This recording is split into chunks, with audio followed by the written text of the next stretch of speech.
देख रहे हैं खबर उत्तर प्रदेश और मैं आपके साथ प्रियंका राजपूत। खबरों में सीधे रुख करेंगे और बात करेंगे सबसे पहले आगरा की। बता दें कि बीजेपी सरकार को लेकर जनता में आक्रोश दिखाई दे रहा है और इसका असर बीजेपी सरकार को 2022 में भुगतना पड़ सकता है। जिस क्षेत्र में जमीनी स्तर पर विकास नहीं हुआ, उस क्षेत्र की जनता अपने क्षेत्र में विकास के लिए धरने पर बैठी है। लोगों का कहना है कि जीत जाने के बाद ना तो पार्षद नजर आते हैं, ना ही विधायक नजर आते हैं।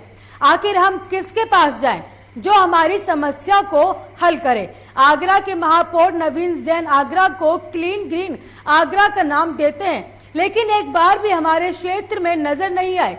महापौर नवीन जैन आगरा में साफ सफाई सिर्फ वीआईपी रोडों पर ही नजर आती है, लेकिन जमीनी स्तर पर भाजपा सरकार में भाजपा कार्यकर्ता बैठे धरने पर। आइए जानते हैं क्या कुछ है पूरा मामला।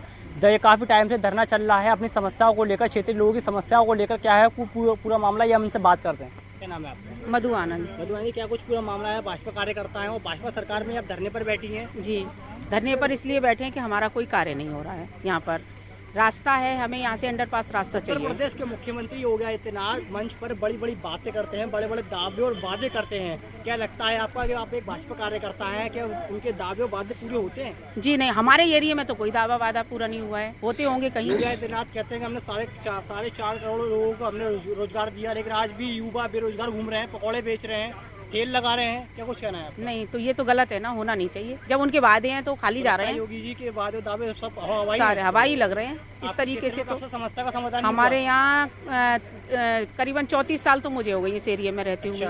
अभी तक मैंने तो यहाँ कोई विकास देखा नहीं है। लोगों से वोट किस शकल पे लिया था भाजपा सरकार को जिताने? ऐसा है ना, इसलिए लिया था कि शायद विकास हो जाएगा। भाजपा सरकार पे विश्वास था, लेकिन अब 2022 के अंदर भाजपा सरकार नहीं, कुछ नहीं, बिल्कुल नहीं। भाजपा सरकार का पत्ता साफ है, बिल्कुल साफ ही होगा। इस तरह जब कार्य नहीं होंगे तो साफ होगा।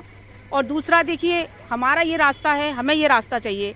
हमें पता लगा है कि खोजे की सराय में अवैध रास्ता है, जिसको उसको बेल्डरों के लिए अवैध कार्य होता है। वो रास्ता खुलवाने की कोशिश की जा रही है, उसके लिए बार बार। लेकिन हमारे इस अंडरपास के लिए बिल्कुल प्रयास नहीं किया जा रहा है।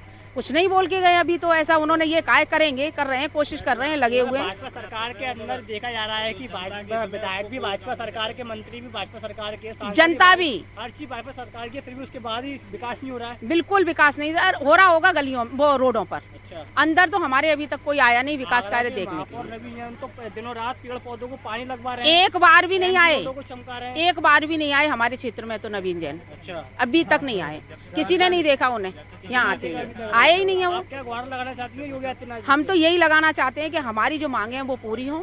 हमें रास्ता चाहिए यहाँ से। यहाँ लाखों की पब्लिक रहती है और उनके लिए स्कूली बच्चे हैं, उनके भी कुछ अरमान है। ना उधर से इधर कोई टीचर आ सकता है पढ़ाने के लिए, ना इधर का उधर कोई बच्चा जा सकता है। बहुत सारी दिक्कतों का सामना करना पड़ रहा है। ये हमारी बहुत बड़ी समस्या है, आम पब्लिक की, गरीब जनता है। यहाँ पर हर कोई चाहता है कि मेरा बच्चा भी कोई IAS अधिकारी बने, कोई PCS अधिकारी बने, हर किसी की इच्छा है। लेकिन करें कैसे?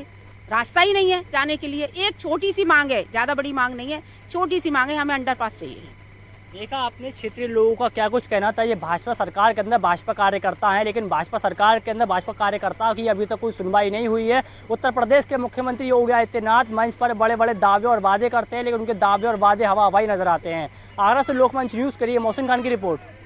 जनसंवाद कार्यक्रम को लेकर 2 दिवसीय दौरे पर आजमगढ़ पहुंची सपा महिला सभा के राष्ट्रीय अध्यक्ष जूही सिंह ने मीडिया से बातचीत करते हुए बीजेपी की सरकार पर निशाना साधा और कहा कि अगली सरकार सपा की बनने जा रही है। सपा नेत्री ने बीजेपी द्वारा लगातार आजमगढ़ को आतंक का गढ़ कहे जाने को लेकर बीजेपी पर निशाना साधते हुए कहा कि ये जिला राजनीतिक परिपक्वता की निशानी है। यहाँ कर्मठता, बुद्धिमत्ता वाले लोग रहते हैं। बीजेपी को इस तरह की बयानबाजी करते हुए शर्म आनी चाहिए। सपा नेत्री ने आगे कहा कि अब जब कभी दोबारा बीजेपी के लोग इस जनपद आए, उन्हें वापस भेजने का काम आप लोग करें। बीजेपी पर निशाना साधते हुए कहा कि ये झूठे प्रचारकों की पार्टी है, इनका जन्म झूठ बोलने के लिए हुआ है। समाजवादी पार्टी की सरकार में आतंक किया है। हमने यहाँ शिक्षा का मंदिर दे दिया, विश्वविद्यालय दे दिया, यहाँ की पहचान हमने बदल दी। एक तो उन्होंने विश्वविद्यालय नहीं दिया, दूसरी बात ये प्रचारकों की पार्टी, इनका जन्म ही प्रचार से होता है और उस प्रचार में एक बहुत अहम हिस्सा है कि झूठ बोलना कैसे सीखो और विभिन्न प्रचार के माध्यमों को अपने कब्जे में कैसे करना सीखो। लेकिन जनता आप लोग के माध्यम से अब सच जानती है। जब आजमगढ़ में एक ईंट रख लेंगे तब बात करेंगे। अभी तो उत्तर प्रदेश में भी एक ईंट इन्होंने रखी नहीं, शिलान्यासी कर रहे हैं ना। अब सुनेंगे जब आएंगे। सुना है कि घर घर में जवान बैठा दिए गए हैं। अखबार में निकला था, आज मैंने पढ़ा कि मुख्यमंत्री की सुरक्षा की जरूरत है। अमरोहा मुरादाबाद के विधान परिषद सदस्य परवेज अली से आज लोकमंच न्यूज के जिला संवाददाता इकबाल अंसारी ने समाजवादी पार्टी और राष्ट्रीय लोकदल के गठबंधन और टीईटी के पेपर लीक होने की खास खबर को लेकर बातचीत की। विधान परिषद सदस्य ने विपक्षियों पर निशाना साधा और कहा कि योगी और मोदी की सरकार ने स्टूडेंट्स को त्राही त्राही कर दिया है। 2022 में उत्तर प्रदेश में सपा सरकार बनेगी, तभी स्टूडेंट्स की भविष्य सुरक्षित हो पाएगी। का लोकमंच न्यूज में आपका स्वागत है। आज हमारे साथ विधान परिषद सदस्य परवेज अली जी मौजूद है और हम उनसे चर्चा करने वाले हैं कि समाजवादी पार्टी और राष्ट्रीय लोकदल का जो गठबंधन हुआ है उन पर क्या कहना चाहेंगे। समाजवादी पार्टी के राष्ट्रीय अध्यक्ष माननीय अखिलेश यादव जी ने लोकदल के राष्ट्रीय अध्यक्ष जयंत चौधरी जी के साथ गठबंधन किया है। मुझे लगता है कि ये गठबंधन बहुत ज़्यादा व्यवहारिक है और पश्चिमी उत्तर प्रदेश में, क्योंकि जहाँ तक लोकदल का है वो ज़्यादातर पश्चिम उत्तर प्रदेश की सीटों को ही गठबंधन में लड़ेगा। मुझे ऐसा विश्वास है कि समाजवादी पार्टी को, राष्ट्रीय लोकदल को इसका लाभ मिलेगा। किसान भाई दोनों पार्टियों की मदद करेंगे और पश्चिमी उत्तर प्रदेश में खास तौर पे ये गठबंधन बेहद सफल होगा, नए कीर्तिमान स्थापित करेगा और ये भी मुझे लगता है कि पश्चिमी उत्तर प्रदेश की सभी सीटें समाजवादी लोकदल गठबंधन जीत जाएगा। अच्छा, उत्तर प्रदेश में जो टेट का पेपर लीक हुआ है, क्या कहना चाहेंगे आप? मैं लोकमंच के माध्यम से कहना चाहूँगा कि जिनकी मंशा ही लोगों को नौकरी ना देने की हो, उनकी सरकार में पेपर तो आउट होने ही हैं। अभी तक कोई बड़ी परीक्षा ऐसी नहीं हुई जिसका पेपर आउट ना हो। कल भी हज़ारों हज़ार हमारे शहर में नहीं पूरे प्रदेश में त्राही त्राही कर रहा था स्टूडेंट, और सरकार जो है सिर्फ अपने चुनावी प्रचार में व्यस्त है। पर्चे आउट हो रहे हैं, बच्चे हताश और निराश हैं। मुझे उम्मीद है कि समाजवादी पार्टी के अखिलेश यादव जी की जब सरकार बन जाएगी तो बच्चों को जो नौकरी देने का वादा समाजवादी पार्टी ने किया है वो पूरा होगा। और ये थे हमारे साथ परवेज अली जी। इकबाल अंसारी, लोकमंच न्यूज, अमरोहा। अमरोहा से इस वक्त की बड़ी खबर सामने आ रही है। बता दें कि जम्मू कश्मीर में शहीद जवान का पार्थिव शरीर गांव पहुंचा। इस वक्त की बड़ी और अहम जानकारी आपको अमरोहा से आपकी टेलीविजन स्क्रीन पर दिखा रहे हैं, जहां जम्मू कश्मीर में शहीद जवान का पार्थिव शरीर गांव पहुंचा। आपको बता दें कि श्रीनगर में ड्यूटी के दौरान मुठभेड़ में जवान को गोली लगी थी और श्रीनगर में आर्मी में गनमैन के पद पर तैनात था तेजपाल सिंह। आपको इस वक्त की बड़ी और अहम जानकारी अमरोहा से दिखा रहे हैं, जहां जम्मू कश्मीर में शहीद जवान का पार्थिव शरीर गांव पहुंचा।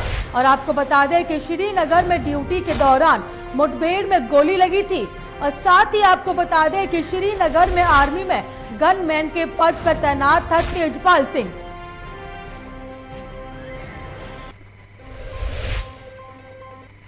औरैया से इस वक्त की बड़ी खबर सामने आ रही है। बता दें कि अराजक तत्वों के द्वारा स्कूल में घुसकर तोड़फोड़ की गई। इस वक्त की बड़ी और अहम जानकारी आपको औरैया से आपकी टेलीविजन स्क्रीन पर दिखा रहे हैं, जहां स्कूल में घुसकर तोड़फोड़ की गई। वहीं प्रधानाचार्य ने अभिलेख फाड़े जाने का आरोप लगाया है। इस वक्त की बड़ी और अहम जानकारी आपको औरैया से आपकी टेलीविजन स्क्रीन पर दिखा रहे हैं, जहां अराजक तत्वों के द्वारा स्कूल में घुसकर तोड़फोड़ की गई। तो वहीं पर प्रधानाचार्य ने अराजक तत्वों पर गंभीर आरोप लगाए हैं। बता दें कि प्रधानाचार्य ने थाने में आरोपियों के खिलाफ कार्रवाई की मांग की है। तो वहीं पूरा मामला साहिल थाना क्षेत्र के भेसोड़ी प्राथमिक विद्यालय का है।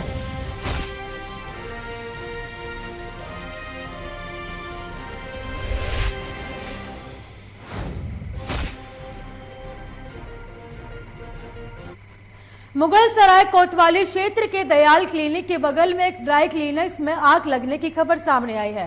कुछ देर के लिए मौके पर अफरा तफरी का माहौल बना रहा। नजदीक होने के कारण तुरंत फायर ब्रिगेड की टीम पहुंची और कड़ी मशक्कत के बाद आग पर काबू पाया गया। आगजनी में सब कुछ जलकर स्वाहा हो गया और शॉर्ट सर्किट से आग लगने का अंदेशा लगाया जा रहा है। आग बुझाते वक्त एक फायर फाइटर जख्मी हो गया और पैर में चोट लगने की खबर भी है।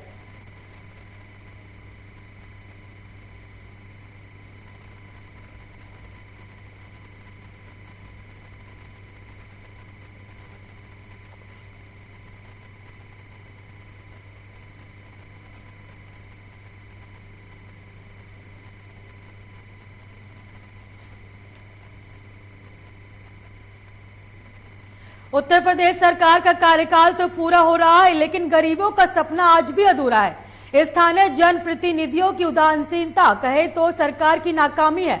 अनुसूचित जाति की बस्ती में आज भी गरीब महिलाएं झोपड़पट्टी में रहने के लिए मजबूर हैं। किसी का घर गिरा है तो किसी का गिरने वाला है।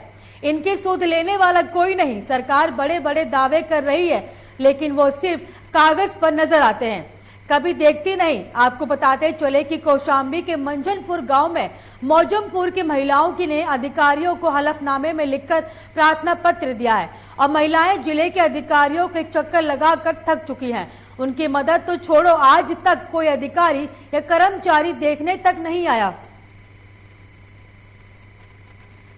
मैं कौशाम्बी जनपद के ब्लॉक मंझनपुर के ग्राम पंचायत 13 जमालपुर के मजरा मौजमपुर गाँव में ऐसे गांव वाले के ग्रामीणों की समस्या को दिखाना चाहूँगा। इस चैनल के माध्यम से शासन प्रशासन और नेता विधायक सभी को दिखाना चाहूँगा और अवगत कराना चाहूँगा कि देखिए ये महिलाएं दर दर भटक रही हैं। इन लोगों को आवास के नाम पर या विकास के नाम पर कोई भी लाभ इनको नहीं मिल रहा है। आइए हम इन महिला से मिलाते हैं। बहन जी, आप बताइए, यहाँ पास आपको कोई आवास या आपका मकान गिर गया, कोई अधिकारी आपको सुनने आए? नहीं, कोई नहीं आवा है। एप्लीकेशन दिया है, कोई सुनाई नहीं कर रहा। ना प्रधान जी आए, ना सेक्रेटरी आते हैं, ना तो लेखपाल आते हैं। बताओ हम कहाँ जाई कहाँ न जाई। आप कहीं और जिले अधिकारियों के पास गए, एप्लीकेशन दिए? हाँ, दिए 4 जगह दिए हैं, कोई सुनाई नहीं कर रहा है। फोन करते हैं, कोई आता नहीं है। कोई आपको सुनने नहीं आता ना आपके। देखिए, आप जैसे मैं बताया, ये महिलाएं अधिकारियों के पास चक्कर लगा रही हैं, लेकिन इनको कोई सुनने नहीं आता। लेखपाल को जब कहा जाता तो ना लेखपाल आता। देखिए ये घर, आइए हम घर दिखाते हैं।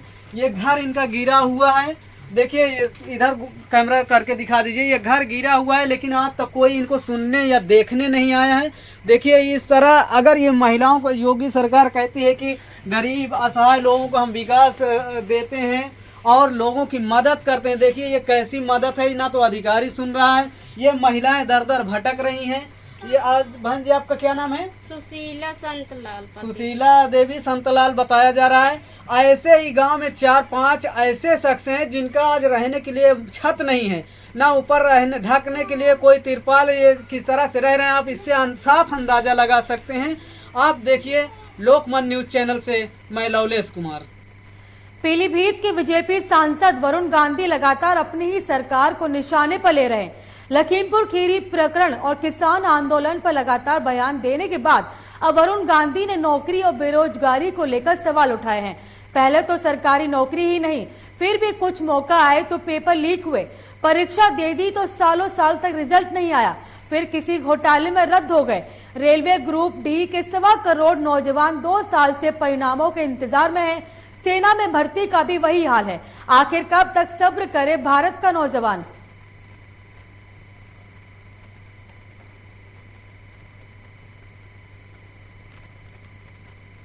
इस बुलेटिन में मुझे दीजिए इजाजत और देश की तमाम खबरों को देखने के लिए देखते रहिए लोकमंच न्यूज।